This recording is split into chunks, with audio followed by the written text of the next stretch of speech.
ওই ওই পুকুরের কোণে লাভলো।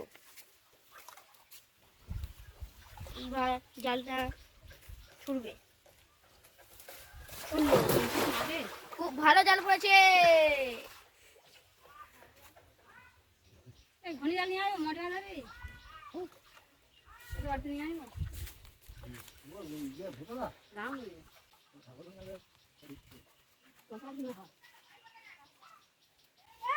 একটা মাছ ধরছে না, না পাচ্ছে না একটা মাছ। দড়ি দড়ি দিয়ে টানছে আস্তে আস্তে, জলের সেট দিয়ে টানছে, জলের সেট দিয়ে টানছে। এখন একটা মাছ উঠলো না, এবার পরে চেষ্টা করতে হবে।